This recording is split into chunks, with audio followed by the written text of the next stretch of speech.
It was sometime around 60 AD, and the Apostle Paul was en route to Rome from the Isle of Crete. On the journey, a fierce storm blew the ship off course. On the 14th night, we were still being driven across the Adriatic Sea, when about midnight, the sailors sensed that they were approaching land. They took soundings and found the water was 120 feet deep. A short time later, they took soundings again and found it was 90 feet deep.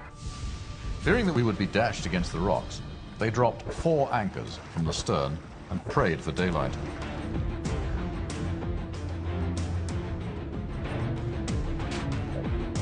When daylight came, they did not recognize the land, but they saw a bay with a sandy beach where they decided to run the ship aground if they could. Cutting loose the anchors, they left them in the sea. With the storm still raging, the ship struck a sandbar and began to break apart. The nearly 300 men on board swam for their lives. Miraculously, everyone survived. Once safely on shore, we found out that the island was called Malta.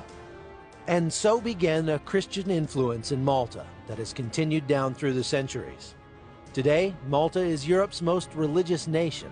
98% of its citizens are Catholic.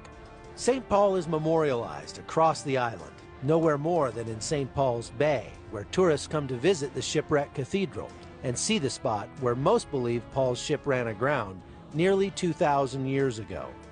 But when former Los Angeles crime scene investigator Bob Cornuke paid a visit to Malta, facts in the biblical narrative didn't fit with the view from St. Paul's Bay. That difference led to a 10-year search for the true location of Paul's shipwreck. Bob started in the pages of his Bible. The crux of the story revolved around the 4 anchors. Could they be found? And I looked at the Bible and said, could I solve this like it was a crime?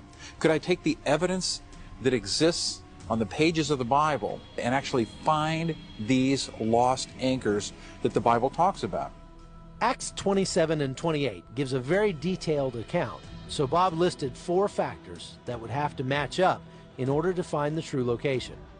A bay with a beach, a reef with a sandbar where 2 seas meet, the seabed at about 90 feet of depth, and a place the sailors would not have recognized. Cornuke enlisted the help of a group of men who know the waters around Malta best, the Maltese fishermen.